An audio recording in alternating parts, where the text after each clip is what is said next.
Hello and welcome to another video. Today we will be playing a game of cEDH where you will be able to see our hands, you will hear our thought processes, and it will be a fun time. So sit back, relax, and enjoy the match. Alright, this hand is not great. This hand is workable. We can get turn 1 Dothy and then turn 2 Yuriko, which is what I want. So yeah, we're gonna try it. Hello everybody, my name is Mons, and for this battle I'm playing the collaborative Gitrog Primer. That is, we have a bunch of people that actually make a shout out here for the Bendy Guy, Gitrog Server, Kai Beitzen, Leptis, Noob Source, and Scoot, who have been working together to build this deck. Now, Gitrog Monster have been falling a little bit behind. It used to be a really strong cEDH commander, but with a lot of updates for a lot of other commanders, Gitrog have fallen in power level, but it's still a really fun deck, and I have actually been a huge Gitrog player back in the days. So this is the deck that I'm bring to action today. So I don't like my first opening hand. It doesn't have a turn 2 Gitrog, and you really want to have a turn 2 Gitrog into play fast, so we're gonna mulligan. I like this. I am not a starting player, so we're gonna have Gemstone Caverns, we're gonna have a Dork, we have a Vamp Tutor, so we can even do turn 2 Vamp Tutor in the, or actually we can do a turn 1 Vamp Tutor, a turn 1 Dork. Playing Minsc Rector stuff, trying out the new Planeswalker,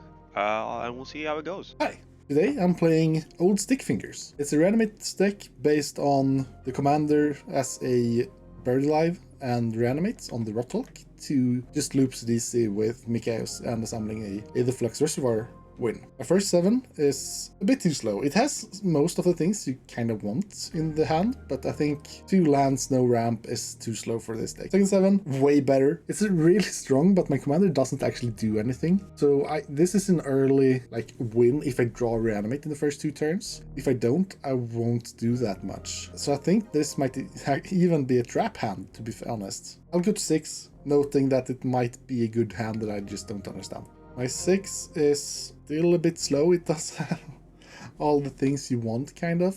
It's a turn 5 win, possibly, at best. I'll go to 5. Yeah, I'm basically always keeping this. It's actually pretty decent as well. It's a lot more balanced than my own layer hands. It does have some ramps, some tutors, some reanimates, spell, some protection. With that, let's start the game. Alright, I have a pre-game action. We have a Gemstone Caverns, and we're gonna drop Lake of the Dead into exile. Oh, draw a card.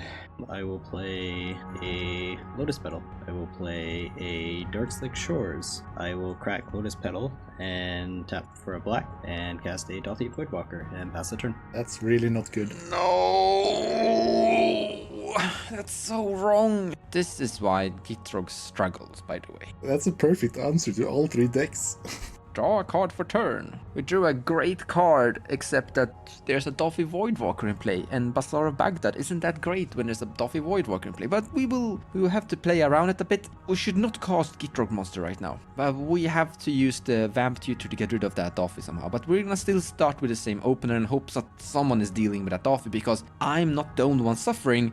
I'm just the one probably suffering the most. Forest, tap Forest. Here is a Llanowar Elf, and I pass the turn. I'll draw.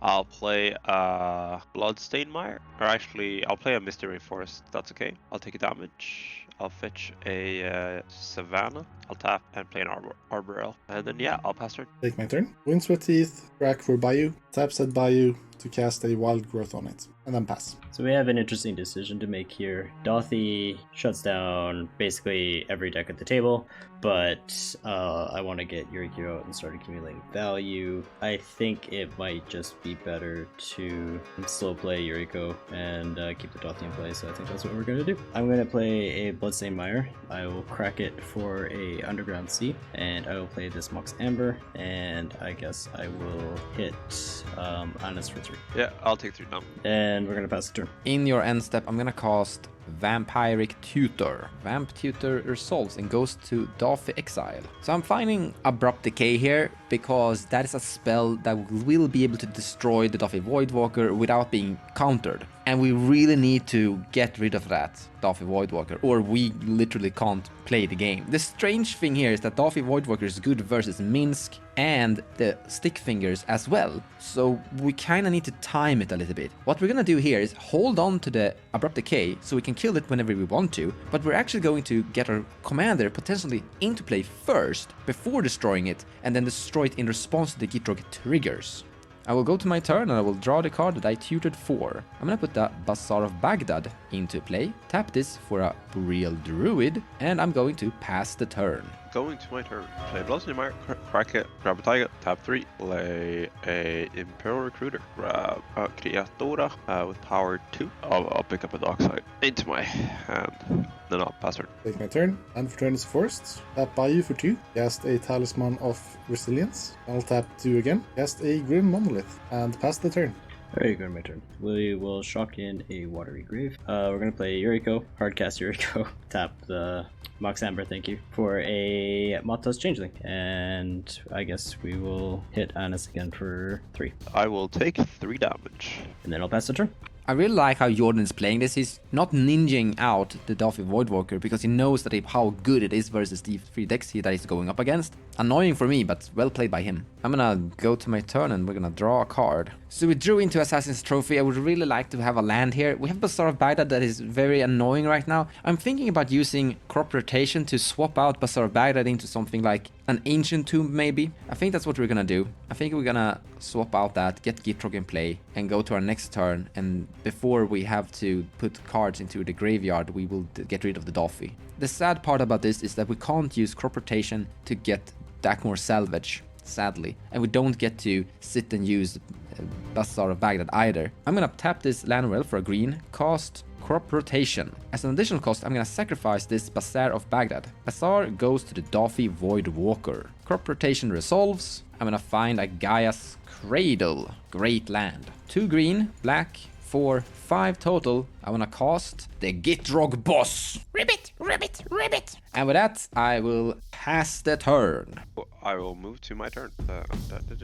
Play land. I'll crack it. I'll pay life. Going down to 32. I need a green duel. I will grab a Stomping Ground, taking 2 damage. Going down to 30. Play Mana Crypt. Tapping Mana Crypt and a Stomping Ground. 1 color is floating. I'll play Dockside. You get 3 from me. So I think it's 4 in total. Yeah. I will then use the 1 generic floating. Tap this Tiger. I like to play a Goblin Bombardment. Goblin Bombardment. Okay, cool. I will sacrifice Imperial Recruiter. Dealing 1 damage to Daffy Voidwalker. Daffy takes 1 damage. White, untap it. I would like to sacrifice Arbor Elf, blowing up, dealing 1 more damage to Daffy.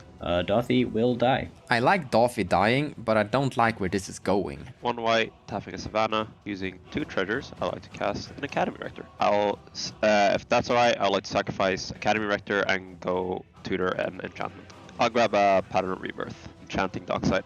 I'm enchanting Dockside with Pattern of Rebirth. I will then like to sacrifice Dockside. Trigger Pattern of Rebirth. I have a damage trigger. You can take a damage to the face, Jordan. I would like to tutor out Hulk, Protein Hulk. I like to sacrifice Protein Hulk, dealing another damage to Jordan's face. I'll grab Grand Abolisher and a Mistmoon Griffin. I will like to sacrifice Mistmoon Griffin, trigger Mistmoon Griffin to exile it.